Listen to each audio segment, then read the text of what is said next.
Awesome. Hey everyone, thanks so much for coming by to to my channel. This is our first episode of the Glimmer cast, and tonight we're featuring special guests Potion Sword Run. Oh, wrong way. Potion Sword Run, Retro Complex, Ken the homeboy, and Mad Max from movies and entertainment. And yeah, like we're going to be talking about our favorite video games, some recent video game news, and whatever comes to mind as far as like that goes.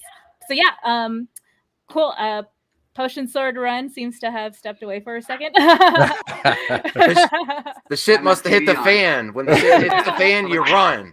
Right. But yeah, I would love to give time for Potion Sword Run to give us a rundown, give an intro to his content and games that he's excited for, stuff he's collecting, all that other stuff. So take it away. All right. Well, for those that don't know, my YouTube channel is Potion Sword Run. It's pretty much a variety channel. Talks about video games, harsh realities, and cats. The reason why I picked Potion Sword Run is because I thought that life and other games are intertwined. So pretty much when we face an obstacle in life, we use a potion.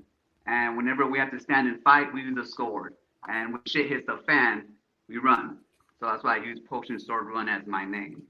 And mostly talk about Xbox because that's where my bread and butter is. But I have been getting into the retro scene, and that's pretty much where I met all of you lovely people. And I'm excited about that. The type of games that I'm into, like I said, Xbox. Right now I'm playing Halo Infinite, which is awesome.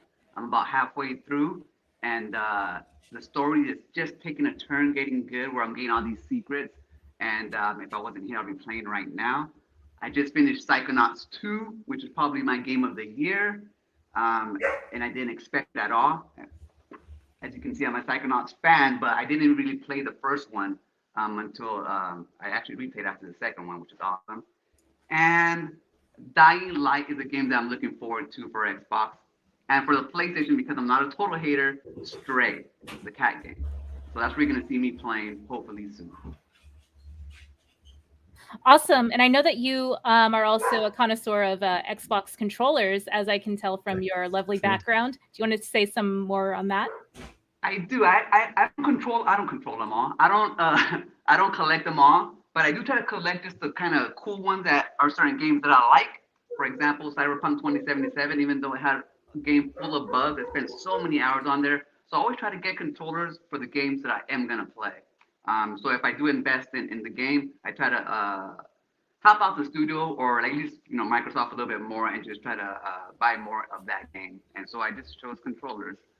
And now I know Mad Max said that they get increase in value, but sentimental value is all I need for these guys. And so that's why I put it on myself. I can look at them. And I'm gonna keep on. I haven't got the pros yet because they're like $200, and I figure I can buy like 3 of those instead of getting the pro. And I'm already a pro, so I don't need the pro controller. So I'm not, worried about that. But yeah, every time we get a cool controller, I'm always trying to get them. And eventually, I'm hoping when my channel gets big enough, I can actually give out controllers too, And that's kind of my goal too for the future. Just because they're freaking awesome, and a lot of people can't spend that extra money on them. I know it's a luxury. Mm-hmm. So if I can help some people out too, then might as well do it. So yeah, controllers are a big thing in my collection, and that's pretty much all I collect. I mean, I do collect games, but it's only because I play the games and I want to play them. But I don't really go out and seek games. I just see, oh, that's a cool one, let me buy it. But controllers are my thing. Yeah, I saw that you just cracked 420 subscribers today. So that's what's up. Through a celebratory tweet. I'm a little rough on the edges. I do smoke a lot. It just gets me through the day. I used to be angry for the first part of my life.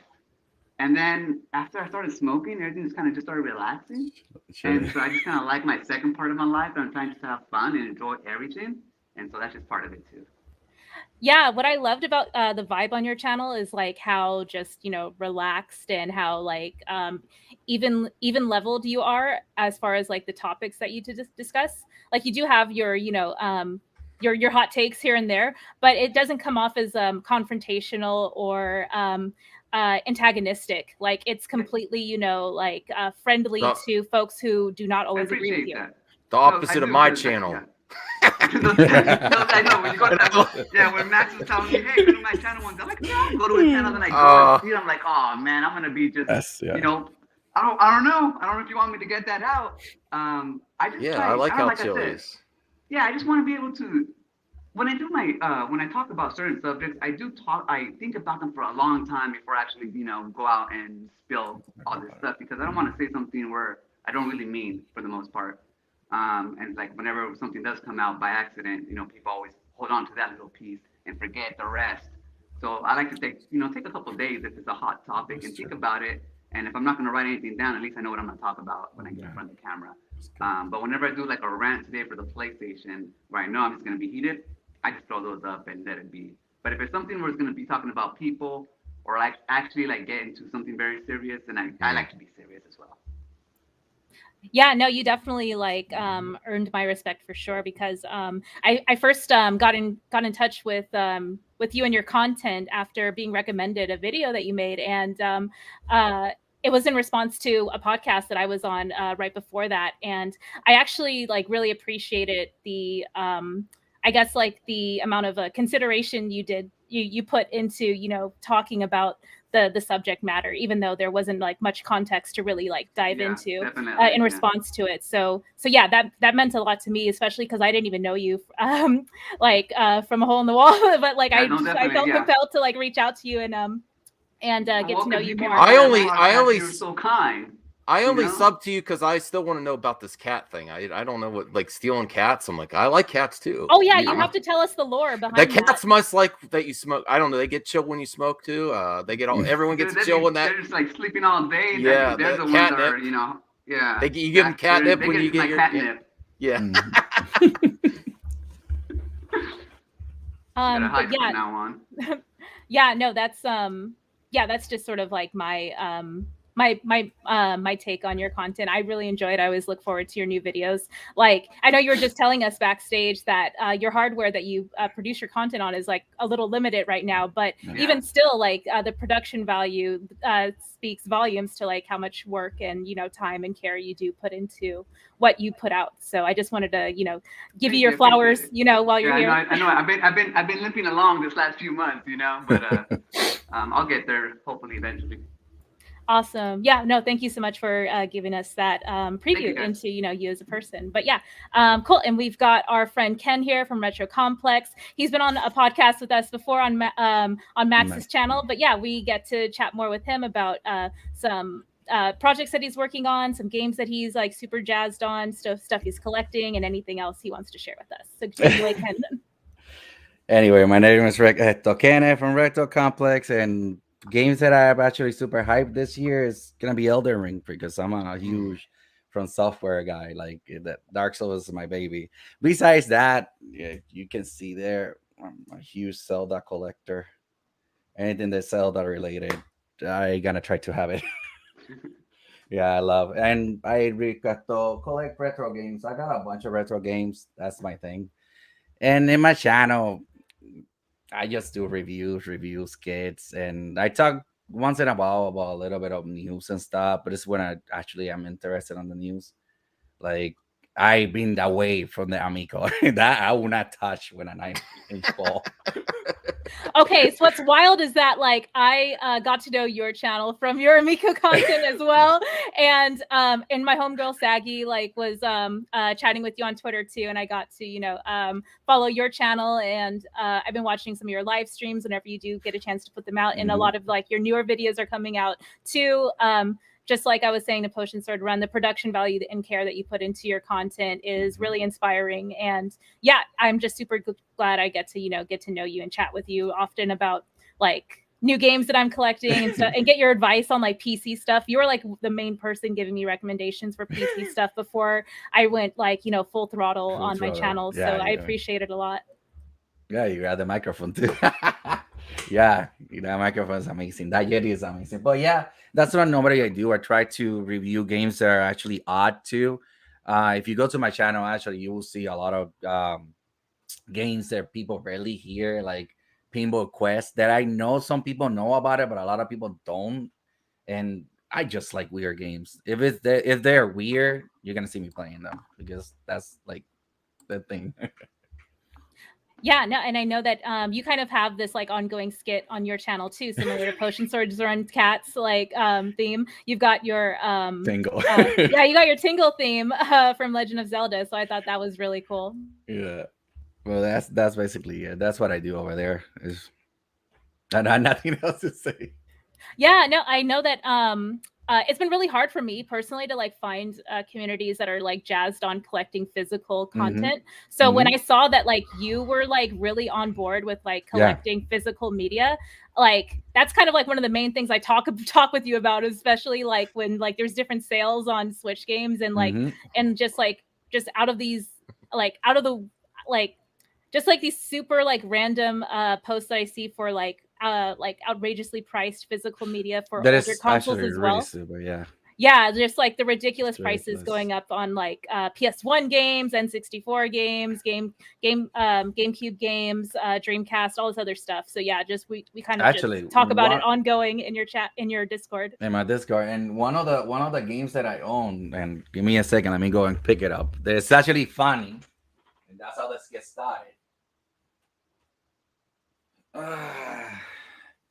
This little fucker here is a Tingle game. Yeah, Ooh. that's rare, isn't it? That game is so expensive, it's ridiculous. Yeah. It's not even good, but it's a Tingle game. So did you buy it when it came out, like before the price? No, I actually bought it when it's COVID started, and the only reason I own it was because the guy needed the money. And I was like, you know what? I want a game here. And it's like, it cost me like $150, but it goes actually more right now. Well, that's worked out for both of you then. That's good. Yeah, yeah. Is that a DS game or a 3DS game? DS game. DS game. Got it. Okay. Yeah, no, that reminds me of the Princess Peach DS game. Like, it's not really that good either, and it's kind of sexist and offensive to at least to me. But it for some reason, like it's going up in price and people really want it. Yeah. So I picked it up for like $25 at GameStop with the case. And this was after GameStop was starting to phase out keeping the cases for handheld games. So the fact that the store had it in the case and it was like in like pretty much like used to good condition. Yeah, I was just like, sign me up. I'm taking this home right now, so I'm stoked I have it. That's an issue that GameStop is having right now. Talking about GameStop, and sorry for interrupting. That they are starting to. I don't know if you see that they unwrap the games now. They take the cartridge out and everything, and they just leave the box, and then it's kind of like BS because some of the people collect games in wraps. You know, they leave it in the wrapper, so.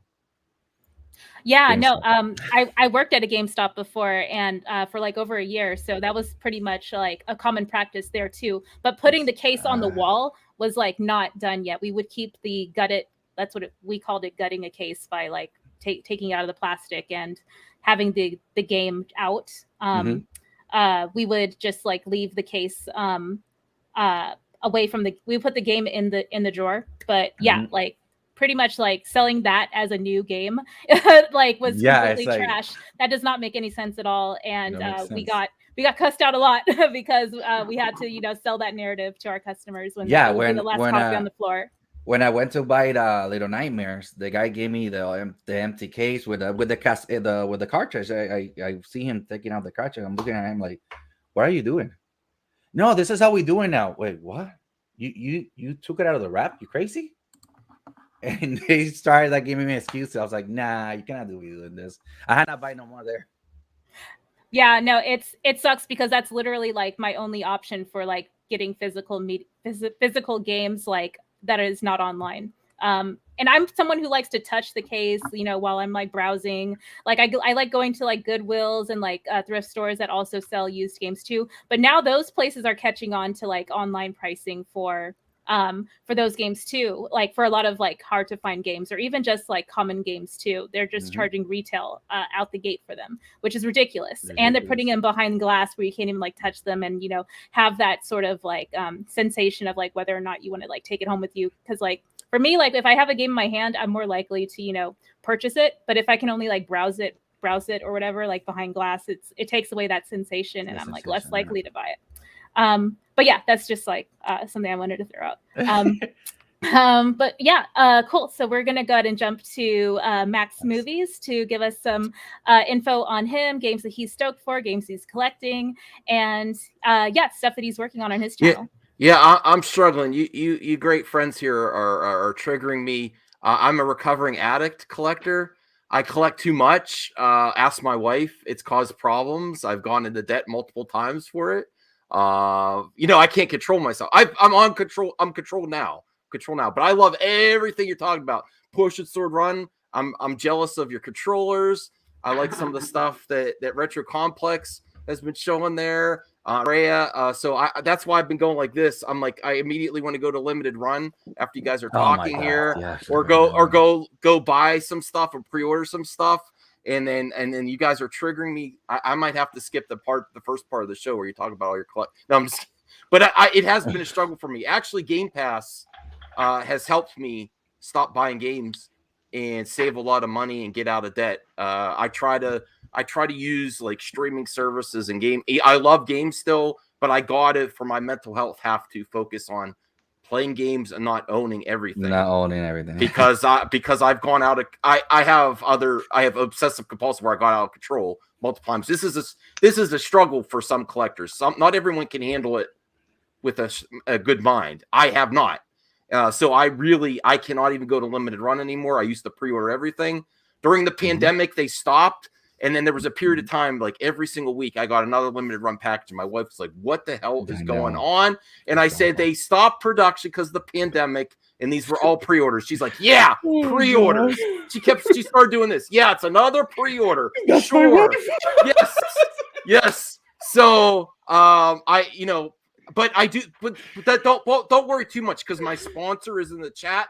Zeno is my sponsor. He sounds like my wife. He's like, you don't need to own it. Wait for a digital sale. Buy digital. Listen, I know it might be like the apocalypse for collectors. Digital. But it has helped some people mentally and save and actually play more games instead of owning everything. And that has helped me a lot. But yes, I've had to stop recently. And I am paying down my debts now. I am. Yeah, no, I'm super stoked that you found like kind of a happy medium to still be able to enjoy new games, but like in a digital format, and the whole like not having to own the media doesn't bother you as much. I love owning it, but I just can't do it anymore because it'll never end. I'll be in debt the rest of my life. Max, I had an ex who told me I had to choose between video games and her. So I'm just saying, you might be at that point, man. Thank goodness the cats don't do that to you. Is that why she's your ex? That's why I'm single, man. I'm like, I look at my game, I'm like, I don't know. You're fun for about 5 minutes. Yeah, but that controller always. At least you could argue that the controllers have an ongoing use. Like I dead ass collect my games in the packaging, so I hardly ever touch like a fraction of the games I actually play. So your controllers are out of the box. You actually use them and stuff like that. So there is an hour the first day for them. Yeah. I don't even play. I'm just like I'm in the restroom, just holding on to them. Yeah. Even in the I will say that I'm bad because you don't want to see my Steam account. My Steam account is this is bad.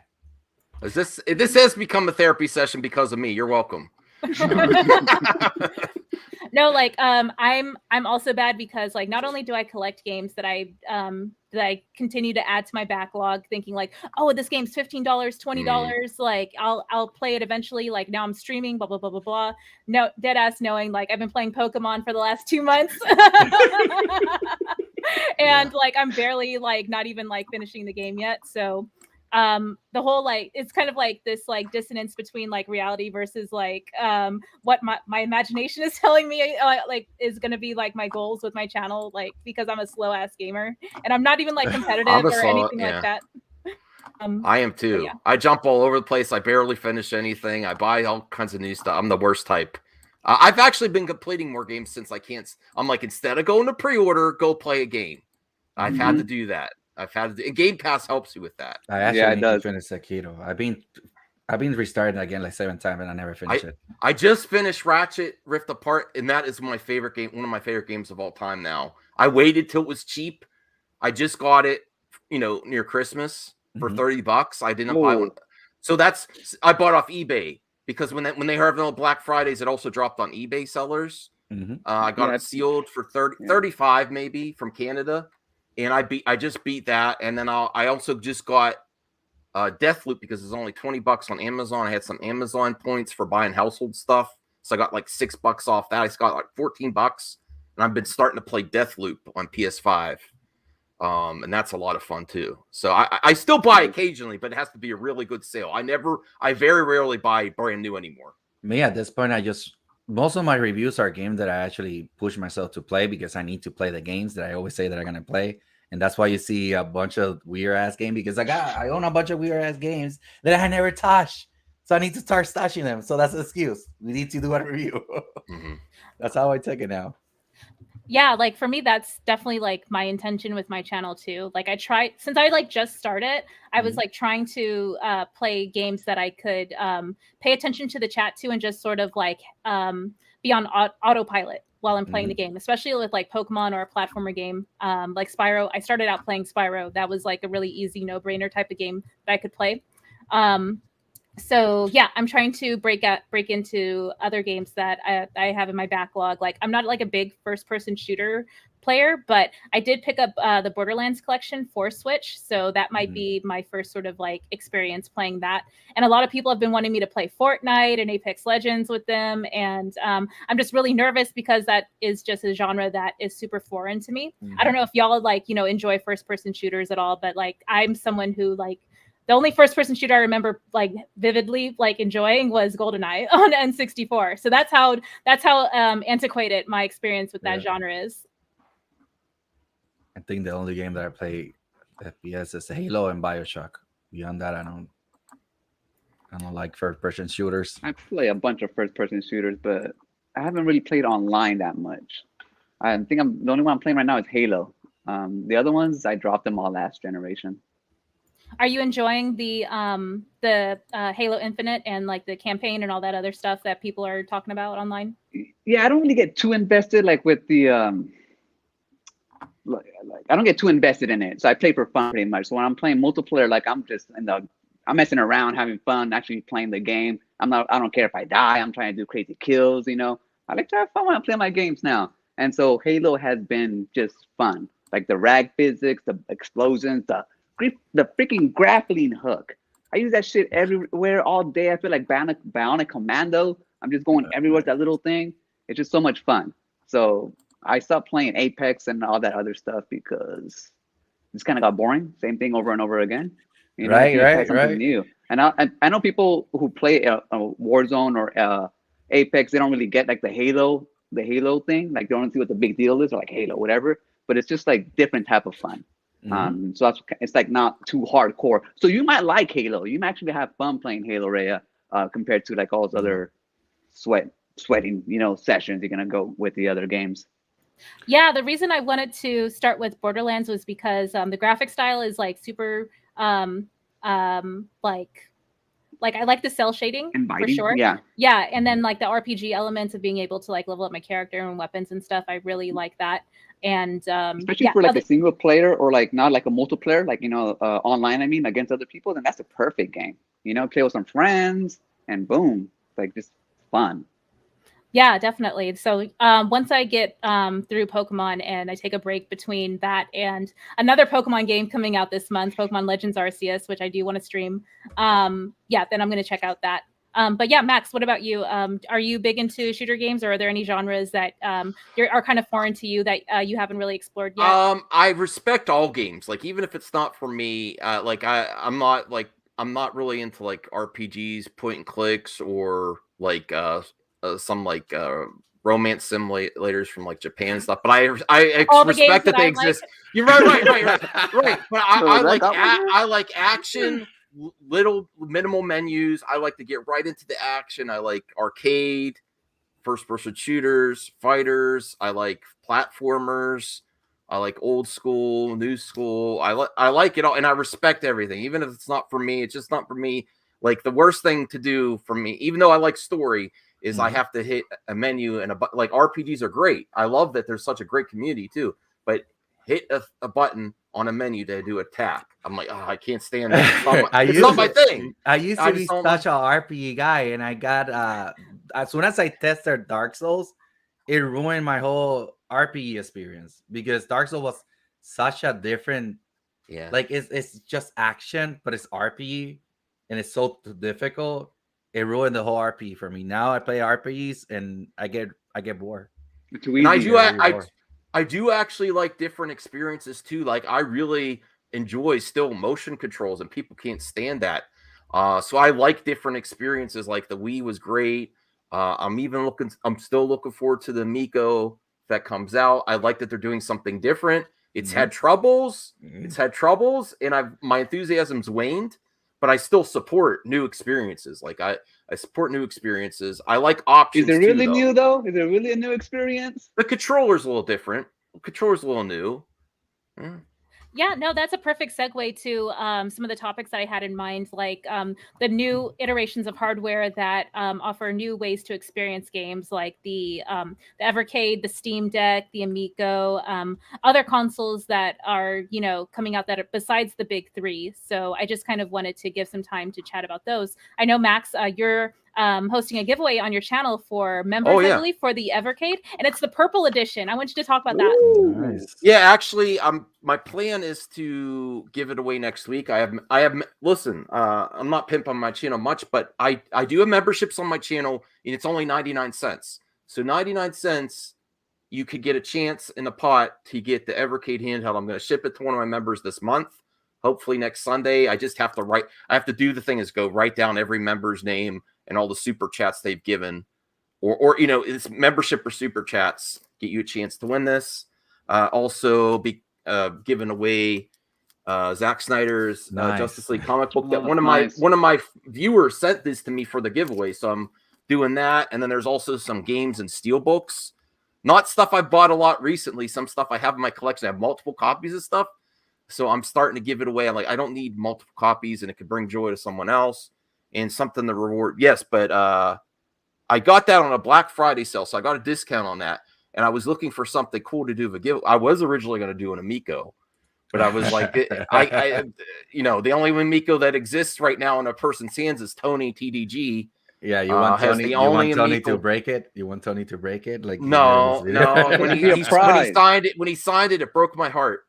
But John Alvarado thinks it added to the value, so I don't know. But I was extremely jealous. I couldn't afford that Amico shell, and I would have paid out. It's probably good that he bought it. You know, is it in a good place? Maybe it's in a place. It's in a place for sure. Yeah. So I'm glad we could keep track of it, at least that someone that owns it, that he can give updates on it. Please take care of it, Tony. No more signatures. You're gonna put it on fire. Oh no. I don't think so. It might be worth a lot of money. That's actually one of the things I wanted to also highlight in like the different ways that folks can experience games with not only with different hardware, but also like with different controllers and just like the format that we experience those games. Like with the Evercade, like even though those are all games that you could easily emulate on a PC or even like a low end, like, you know, laptop or MacBook or anything like that, it's that visceral experience that I was trying to describe about, you know, holding a game in your hand and experiencing it on your terms. So I don't know if that resonates with other folks about like why they like to collect and why they, you know, the aspect of physical media is like so near and dear to my heart personally, especially like when it comes to what I see Evercade doing, like putting out all these different collections on physical media, making it super consumer friendly, $20 a collection. And the hardware itself is also very reasonably priced. I do still collect the Evercade. That's one of the things, because $20 I want to buy it. Because $20 is reasonable. There are some carts that go up in price, like the one that had Xenocrisis and Tanglewood. Those are newer games that were made for old hardware. Like Xenocrisis is on current Gen 2, but it was originally made as a Genesis type game. So that one sometimes goes out of stock and can get up like 35, 40. But $20 when you pre-order, it's very easy to do. It's very consumer friendly. And I have no problem justifying that to my family. Like $20 for a cart. It's very easy. And I still collect physical when I can. And for those examples, that's very attainable. And that's not going to break the bank. If you consider the ever case is physical because it comes with a cartridge, right? But it's ROMs on there, cartridge. Yeah, it's ROM, but it's still physical, so it's something that you have in your hand. So yeah, it's still physical something. has changed. The term, if there is still physical products, I mean, some disc that you put in, there's not everything on the disc. You have to download the whole game, and it's just a key. Yeah. Same thing. But that's. I keep on saying that's us, that we pamper the company to do that, because I remember back in the day when you used to buy a game, the game or it was complete or it had a little bug, but it was not something game breaking. You know what I'm saying? Mm-hmm.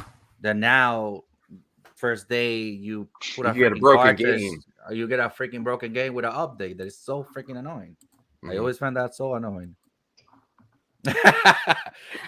Yeah, no, I know this is an ongoing topic of conversation for a lot of us, as far as like, what does it mean to have physical media, because of that aspect that y'all described, where we still have to download games, like even and updates and other content, and like even like extended content for the game we have to like download, which was kind of you know, an expectation once I think we entered like the PS3 360 era as well, maybe even like the Wii era too, I forget, maybe, or even like the Wii U era, for like for additional content to be downloaded. So there was never going to be a way after during those generations to have a complete edition of the game, or unless they re-release the game as a, what is it, the Game of the Year edition or something like that? Yeah, that's still a thing, right? People or companies still release Game of the Year editions, like with all the DLC on it and stuff.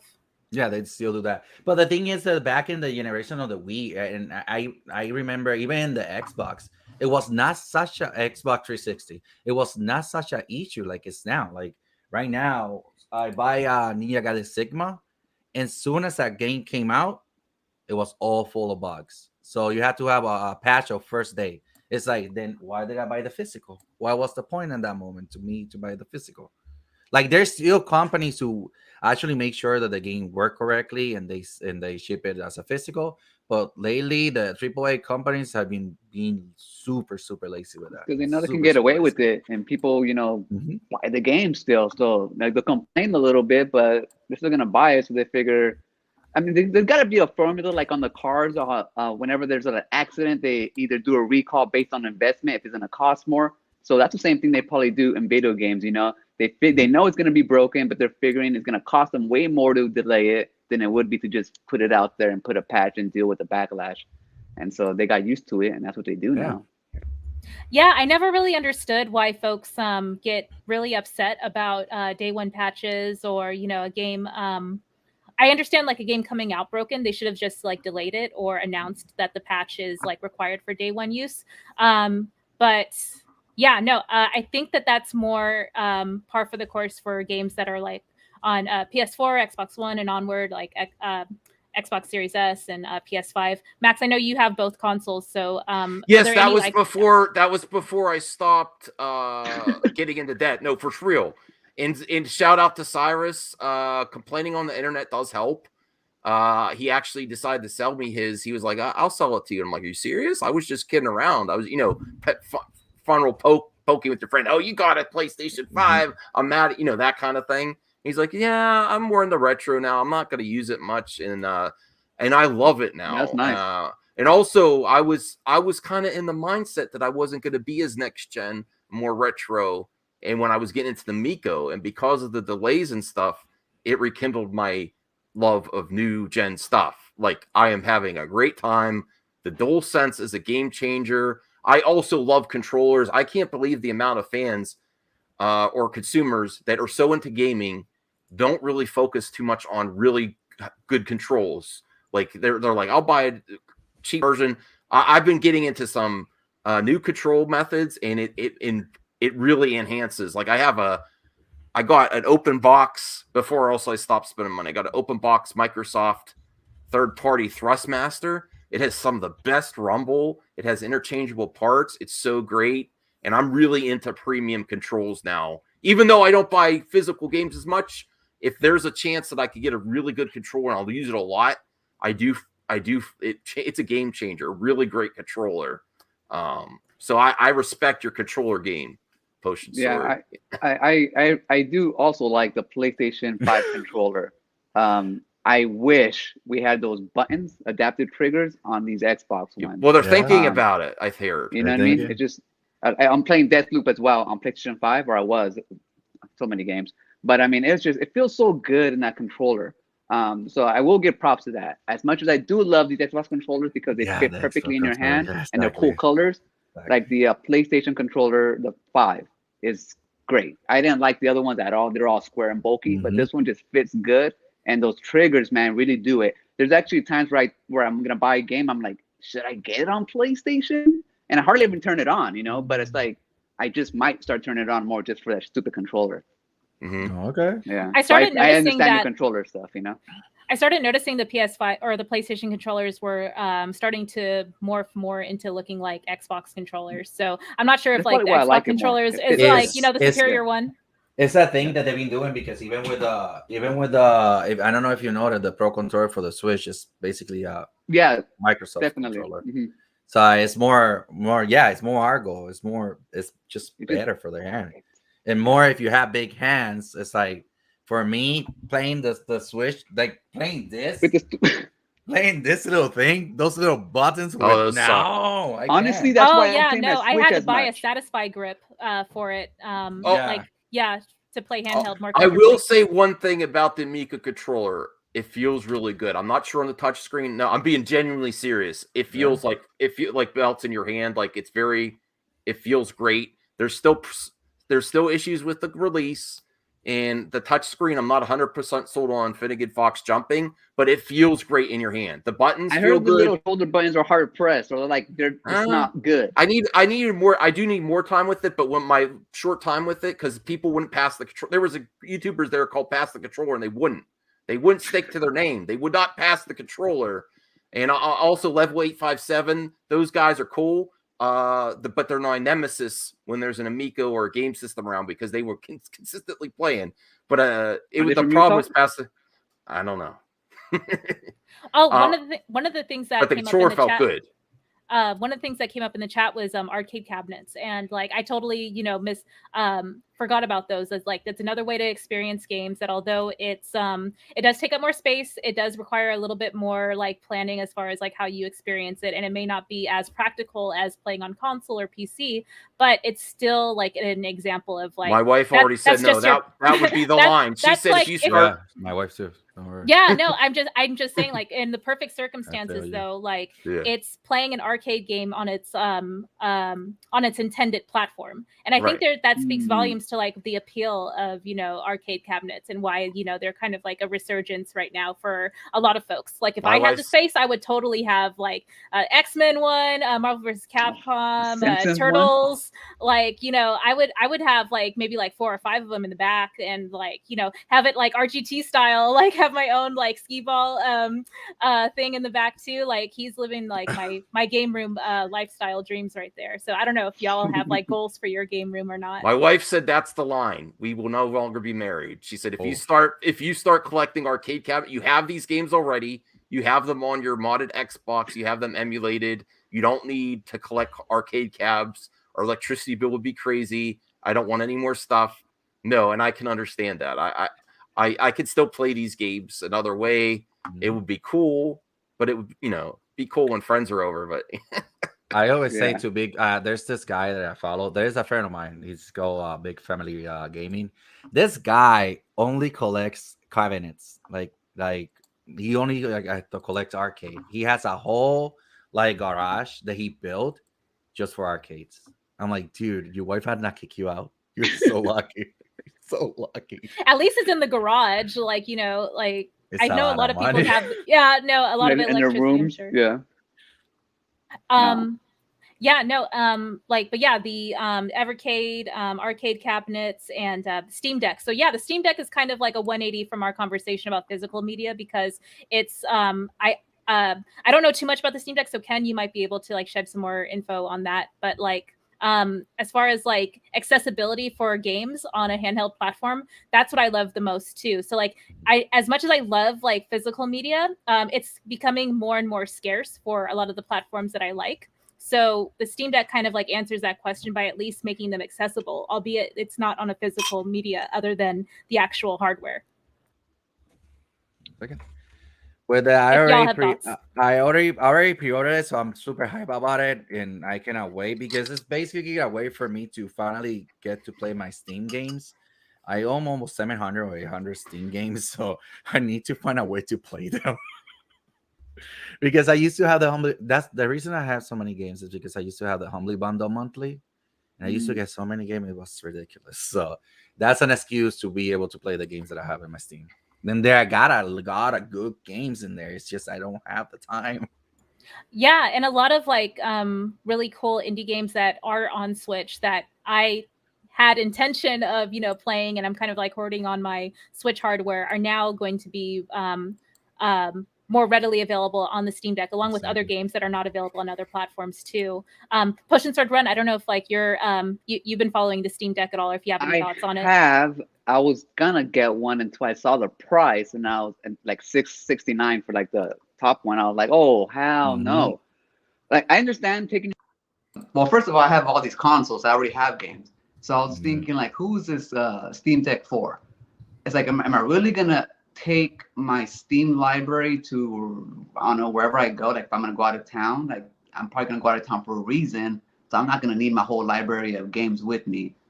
So it just didn't fit me in particular. Plus, I have a Switch if I need a game on the go, and an analog pocket next year, hopefully, when it comes in. So the Steam Deck just didn't resonate with me at all, especially for the price. When I first saw it for like about $349, the lower end model, I thought maybe, but I don't need more games, or at least more game system. That is. That's totally fair. Max, do you have any thoughts on the Steam Deck, or are you excited for it at all? Pre-order? I like the platform Steam. I not much of a PC gamer. I do like handhelds. I don't like spending that much on a handheld device. I know you can hook it up to a piece, you know, like a monitor and stuff, so that's cool. I was thinking about investing in some digital Steam games because they also have some sales or indie games that don't make it, like they go there first before they end up on PS4, PS5, Nintendo, or Xbox. So on that reason, I was thinking there's some great indie games that haven't made it there yet, and you get them first. But I'm looking for a different solution. I heard the VCS, when it comes down in price, there's a way to get some Steam games on there, but I don't know yet. Until it's easy, I'm not a great modder. Until I usually get someone else to mod it for me, or until it's like, if the VCS comes down in price and there's an easy thing where it's not too complicated to get Steam games on there that don't push the hardware too much, that might be something that I would probably get over the Steam Deck. Actually, I would be getting it just for the indie games. I wouldn't be getting it for high-end games on Steam. Okay. Yeah. Because actually, for what I had seen, I'm not sure this is 100% because I don't have the console. I wish I could have the console. I'm waiting for a price drop on that one too. So, but the thing is that it actually run really good, the high-end games. It actually really impressive. It's a little computer in the palm of your hand, and you can actually mod it. There's already people talking about it, that they can actually mod it to play retro games and put I don't know, PlayStation 2 games and stuff on that, and those. So there's already people already planning. There's a big market for that to potentially be a good mod machine, like the Android was before, like the Shield. So there's potential there, especially if the price drops down, though. Wait. Say one's out.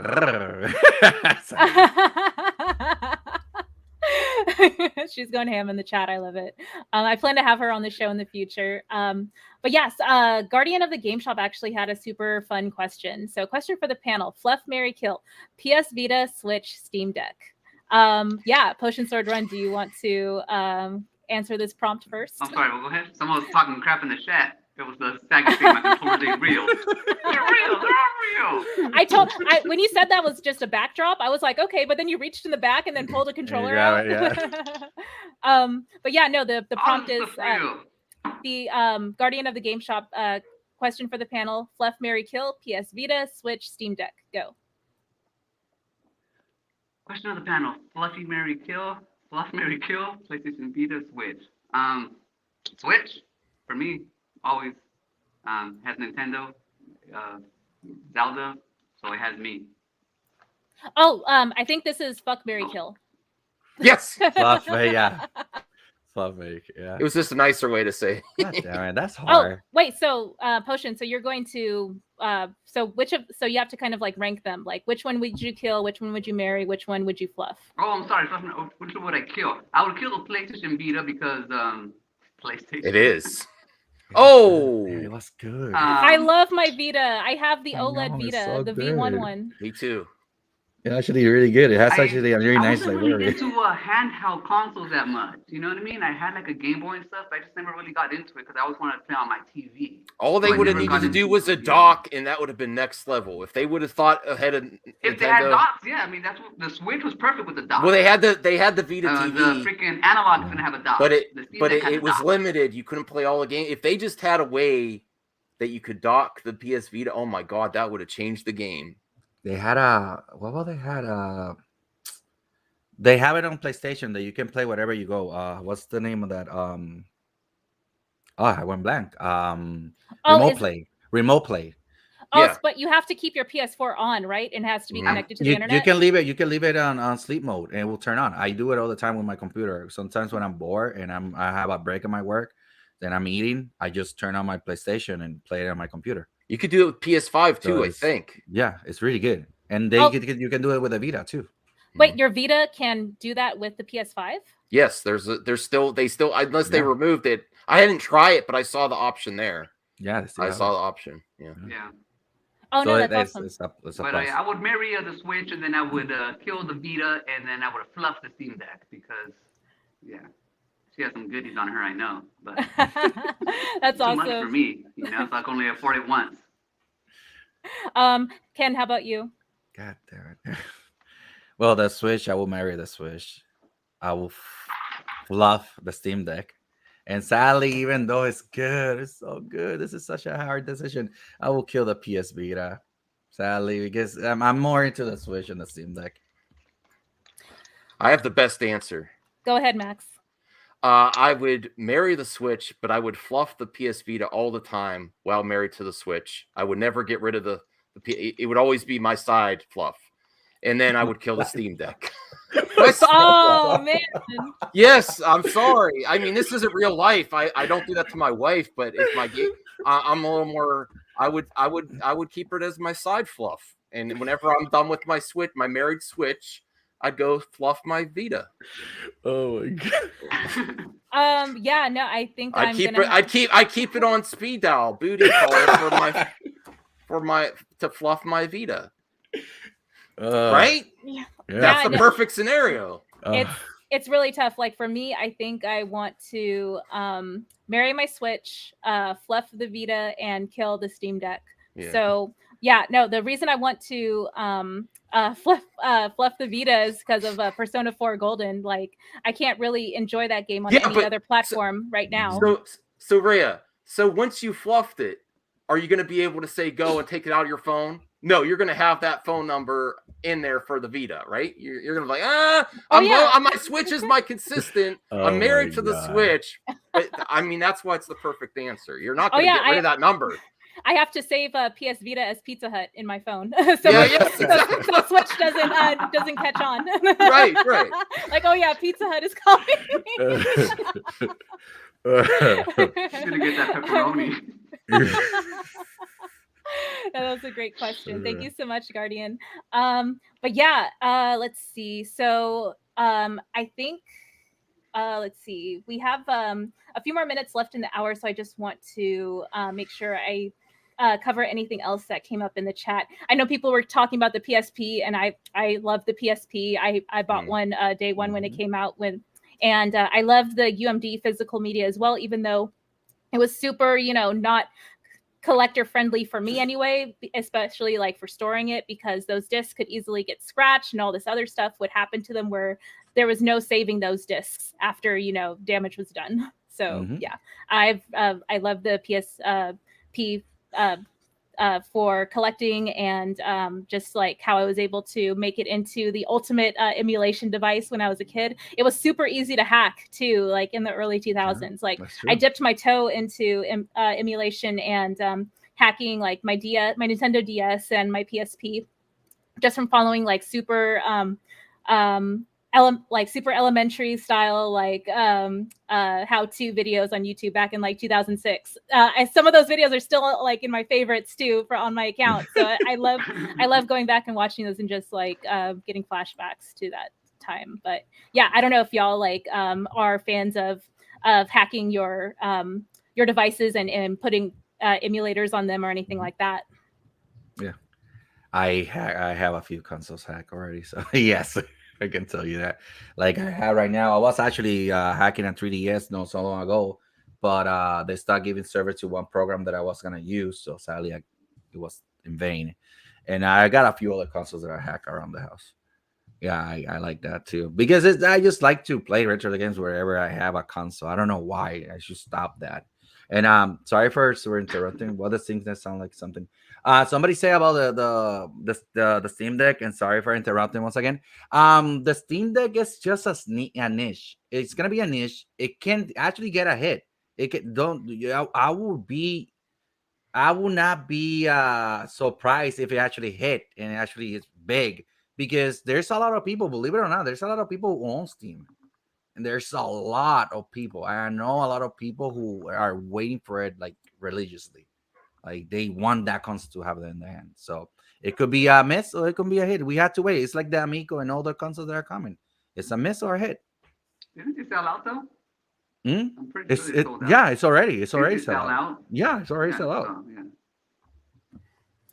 Yeah, one of the things that I've been looking forward to with my PC after I got up and running was running emulators on it. Now I can like check out like Dolphin is one for I believe the Wii U, GameCube. I want to play like PS2 games. Like emulating those games was always like it always seemed like an impossibility for me because I was always running like a super low end like Walmart laptop that could barely run like GBA games. So this is a major step up for me to be able to even like imagine being able to emulate those consoles. So I'm really looking forward to that. I don't know if y'all have experience like emulating later generation games that are like still kind of retro, but still like more modern, like in the 2000s.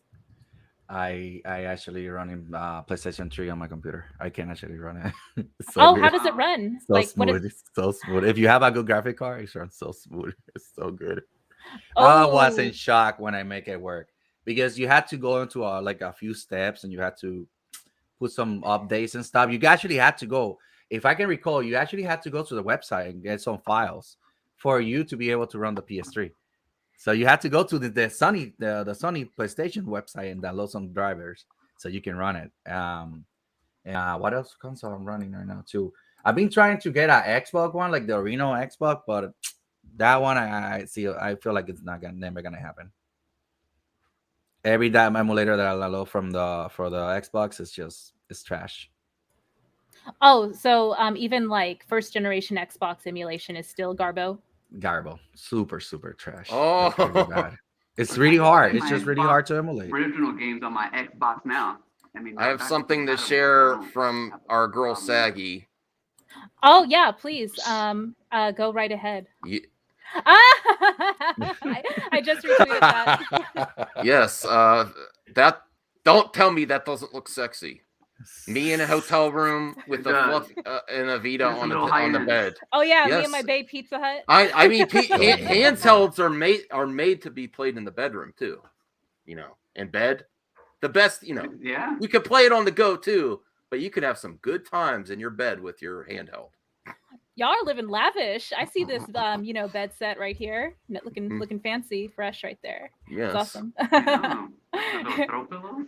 Yeah. I will consistently fluff my Vita, and I'm not getting rid of it. And just don't tell my wife. Oh, she actually heard that.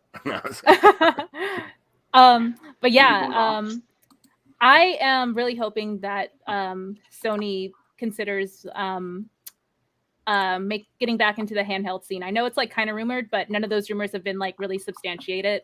Like like since they failed with the like they couldn't really take off with the Vita or anything like that. But I'm really hoping that they give it another shot. I still feel like they did some pretty great work with the PSP and the PS Vita. So I would definitely buy any new hardware that they want to make for handheld if they were to re-enter that space. it would not surprise me, but at the same time, Sony is trying to play safe now. Because they had the PlayStation 5 and they have been a success, and they had the Viltor thingy, VR. the VR thingy. It has been a success for them. So I'm actually surprised they're still planning to do a second one. I mean, that's cool that they're doing a second iteration. Mhm. Hopefully, we still don't have a lot of news on it. Like I saw something about it, but yeah, I know Saggy likes the VR. Yeah, and that's the thing. So since they had the VR and they had the PlayStation 5 that's been well received, I don't think they're gonna go into handheld yet, because they have a big competition with the Switch. The Switch have been selling like crazy. If they get back into the handheld, they need to do something like a dock, and then that would give it another boost. Mm-hmm. And have the physical cards. Like I would bring those physical cards back. That would get you get collectors in a dock. The PlayStation 5 games on there though. What's that? They're not going to have enough studios to make. They need. Well, then you still do a better version of remote play though. Do the dock for your handheld games where you could play them on the TV, and then have a better version of remote play for the PS5, and that would be golden. You'd make so much money. That's what I loved about the PS TV. Do y'all remember that you could like put your Vita cartridges into that? Yeah. That shit is so expensive now. I remember seeing it's like $30. Oh, see, I slept on that so hard, and now I'm like kicking myself because the PS TV was like, amazing. Like I wouldn't even be complaining about not being able to experience Vita games on any other platform, like Persona, if I had one. If you have digital PSP games, I think you could even play it on there. Oh, see, like and I know that people have like jailbroken it too. Yeah, PS1 games if you got them on the PS3 store. Yeah, no, that's the best value ever. So if you ever have one that you want to sell, please like offer it to me. I want one like immensely. So yeah. Cool. So yeah, I think we covered all our topics, unless there are. I'll start going through Max, did you have something? I had a final question for this stream. This is amazing, Ray. Are you is this going to be a weekly series, or who's going to be your panelists, or just guest panelists each time? Like we all want to be. Potion Sword Run, Retro Complex. We all want to be included. This is you're doing a great job with putting this together. It was an honor to be here. Yeah. We're on the inaugural episode, so the people want to know what is going on with this series, the Glimmer Cast. Yeah, I totally came up with that name like at the last second while I was making my thumbnail. I'm like, what the hell am I going to call this show? And then I figured that my Twitter handle has nothing to do with my YouTube, so I had it incorporated. That would have been also funny though if you did the debut show. What the hell am I going to call this show? That would have been funny too. But I like Glimmercast better. But yeah, to answer your question, this was the pilot episode, and I just kind of wanted to get a gauge on what topics are fun to talk about and what things people are interested in. So I'm super grateful that Potion Sword Run and Retro Complex and UMax were able to join me. So coming up this week, I'm just going to go. I am going to be out of town after this following week. So when I return, I'd like to have another podcast and have more guests. So it'll be like a revolving door of folks that may, join one week, and then like other folks will join and stuff like that. And I try to give people as much notice as possible to make sure that they're all set to join us. You're very good with details. I've noticed that. So yes, very good at, setting professional, very professional, opposite of me. So good going, Rhea. You're doing a great job here. Yeah, thank you so much. With your little setup, I was able to get my little notes at work, and I'm like, oh, she wants to talk about all this stuff, huh? All right. So yes, I love it. Professional and So Potion Sword Run, when I have you on the show, it'll just be like, here's a link, and you'll be like, what are we talking about? I'm like, we'll find out. That's what I'm ready for the shit throwing though on yours. I'm already prepared. I already know. And Retro Complex, you too, man. You could come on anytime. I can't do any. What's the plan? No plan. I don't know. We'll see what happens. Just let me know, like always. You let me know a few days before, and I will plan. Yeah, totally. But yeah, time for some closing statements. Potion Sword Run, where can our audience find you? And yeah. You can find the real Potion Sword Run on YouTube, Potion Sword Run. Also on Twitter, same thing, Original Seed at Potion Sword Run. And that's pretty much the only two places where I'm active. I do have somebody who's pretending to be me right now. So if they jump into your stream, it may not be me, but you can find the real me at Twitter for sure. So pretty much what I'm doing is I'm working on stuff all the time because my channel is like a project channel. It's just stuff that I like to have fun with. So I'm always working like on 5 different things at once. So tomorrow, if you want to catch my latest episode of The Tube, it's a cartoon where I make fun of or just talk about different YouTube people. I draw them, make little stories about them. And tomorrow I'm gonna be doing one about the Amico, if you're interested. Canada guy is gonna be visiting the Amico offices, so it should be pretty funny. And that's what I'll be working on tomorrow. And then whatever comes out next, the week comes out. Awesome. Sounds great. Thank you so much. And then Ken over at Retro Complex, where can we find you, buddy? You can find me on Retro Complex. Just put it out on YouTube, and you can find me on Twitter under. Let me see. I forgot her. Yeah, Retro Complex 1. You can go and check me out over there too. Like I say again, I only do reviews. Sometimes I talk about news, but it has to be something that I'm really interested on. And I do a lot of skits and I just talk about games, the games that I like, that I enjoy, weird stuff and stuff that people never heard before. So you can check me out over there if you want to. Awesome. Thank you. Oh, we got a special guest Oh, appearance from PSR's cat. Oh my gosh. Yay. Oh wow. Oh, yes, it's Pixie. Is that one of the cats that you stole from your neighbors? This is one that I actually found outside of Toys R Us. Oh, cool. at Toys the R Us time I was kitty. working Oh, at you have a Chili's, vintage and kitty. I saw her He's so cute.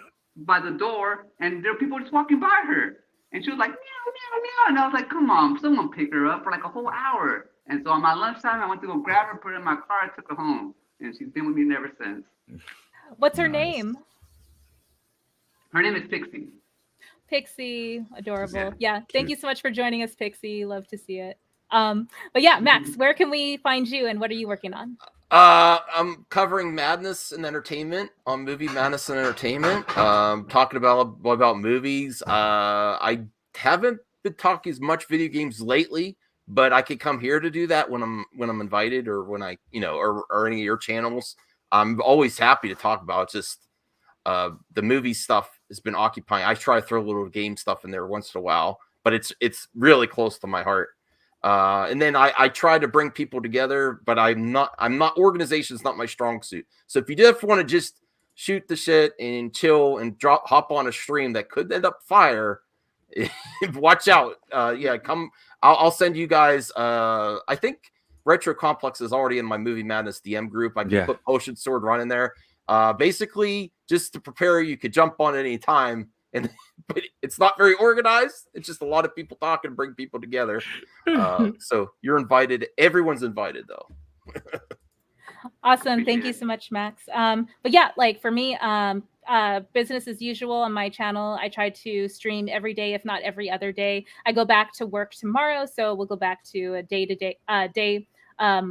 every other day type of schedule. Like, so I'll take a break one day and then stream the next day.